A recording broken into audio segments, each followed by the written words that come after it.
आदरणीय धर्म प्रेमी सज्जनों, सादर नमस्ते। मैं जेठालाल विश्वकर्मा आप सभी का हार्दिक अभिनंदन करता हूँ। रामायण अरण्यकांड सर्ग 12 प्रसंग है शूर्पणखा का आगमन। पिछले प्रसंग में आपने सुना पंचवटी में इस प्रकार वार्तालाप करते हुए लक्ष्मण और सीता सहित श्री राम गोदावरी नदी पर पहुँच गए। फिर तीनों ने गोदावरी नदी में स्नान किया। महर्षि वाल्मीकि जी रामायण में कहते हैं कि स्नान करने के पश्चात राम, लक्ष्मण और सीता उस गोदावरी नदी के तट से अपने आश्रम में लौट आए। आश्रम में आकर और संध्या तथा अग्निहोत्र आदि दैनिक कृत्यों को कर श्री राम लक्ष्मण जी के साथ नाना प्रकार की कथाएं कहने लगे। जिस समय राम पर्णशाला में बैठे हुए लक्ष्मण जी से बातचीत कर रहे थे, उस समय एक राक्षसी अर्थात एक स्त्री सुलभ शालीनता से हीन वो अकस्मात वहाँ आ पहुँची।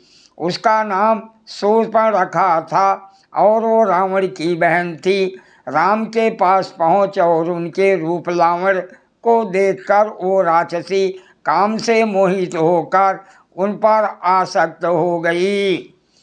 श्री राम सुंदर मुख वाले थे तो वो राक्षसी दुर्मुखी थी। राम का पेट सुडौल था और वो बड़ी तोंद वाली थी। राम के नेत्र विशाल थे और उसकी आंखें भद्दी थी। राम के केश काले, चिकने और सुंदर थे तो उस राक्षसी के बाल ताम्रवर्ण और भद्दे थे। राम देखने में सुंदर और प्रिय थे तो राक्षसी महाकुरूपा थी। राम का स्वर कोमल और मधुर था तो उस राक्षसी का स्वर महाकर्कश था। श्री राम युवक थे तो वो महाविद्या थी। राम मधुर भाषी थे और वो कटुभाषणी थी। श्री राम सदाचारी थे और वो अत्यधिक दुराचारी थी। राम प्रियदर्शी थे तो वो अप्रियदर्शनी थी। ऐसी वो राक्षसी काम से आतुर होकर श्री राम जी से बोली, जटाधारी तपस्वियों के वेश में धनुष बाण धारण किए हुए स्त्री सहित तुम राक्षसों से सेवित इस प्रदेश में क्यों आए हो? राक्षसी शूर्पणखा के ऐसा कहने पर श्री राम ने सरल स्वभाव से अपना संपूर्ण वृत्तांत कहना आरंभ कर दिया। देवतुल्य पराक्रमी महाराज दशरथ जी नाम के एक राजा थे। मैं उन्हीं का पुत्र हूँ और संसार में राम के नाम से प्रसिद्ध हूँ। मेरा आज्ञाकारी ये मेरा छोटा भाई लक्ष्मण है और ये विदेह की पुत्री मेरी धर्म पत्नी है। ये सीता के नाम से विख्यात है।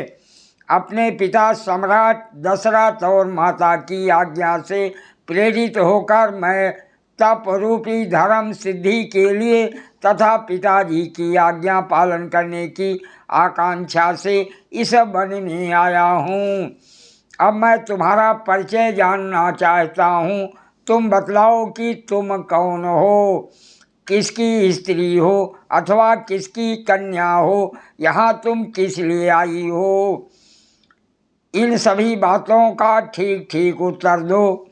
श्री राम के वचन सुन वो काम पीड़ित राक्षसी बोली, हे राम सुनो, मैं अपना ठीक ठीक परिचय आपको देती हूँ। मेरा नाम शूर्पणखा है। मैं इच्छा अनुसार रूप धारण करने वाली राक्षसी हूँ। सबको भयभीत करते हुए मैं इस वन में घूमा करती हूँ। राक्षसों का राजा महापराक्रमी अत्यंत बलवान विश्रवा मुनि का पुत्र रावण मेरा भाई है। संभव है आपने उसका नाम सुना हो। मेरे एक भाई का नाम कुंभकर्ण है जो बहुत सोता है परंतु है बड़ा बलवान। मेरे एक भाई का नाम विभीषण है, वो बड़ा धर्मात्मा है। उसका आचरण राक्षसों जैसा नहीं है। संग्राम में प्रसिद्ध पराक्रम वाले खर और दूषण नाम के मेरे 2 भाई और हैं। हे राम, तुम्हारे प्रथम दर्शन से ही तुम पर आसक्त हो उन सब की कुछ परवाह ना कर तुम जैसे उत्तम पुरुष को अपना पति बनाने के लिए मैं यहाँ आई हूँ। अतः आप चिरकाल के लिए मेरे पति बनो। तुम सीता को लेकर क्या करोगे? ये सीता विकराल और कुरूप है, अतः आपके योग्य नहीं है। सौंदर्य की दृष्टि से मैं ही आपके अनुरूप हूँ। आप मुझे अपनी पत्नी ही समझें। इस कुरूपा कुलटा बिकटा आकार और थल थल तोंद वाली मानसी सीता को मैं तुम्हारे इस भाई के साथ अभी खा जाऊंगी। शूर्पणखा के ऐसा कहने पर वाक्य विशारद श्री राम ने मदोन्मत्त आंखों वाली राक्षसी से मुस्कुराकर ये कहना आरंभ किया। विशेष शूर्पणखा का अर्थ है शूर्प अर्थात छाज और नख नाखून। छाछ जैसे लंबे नाखून वाली, जैसे आजकल लंबे लंबे नाखून बढ़ाते हैं, ऐसे ही उसने भी अपने नाखून बढ़ाए हुए थे। सादर प्रणाम। जय सिया राम जी की।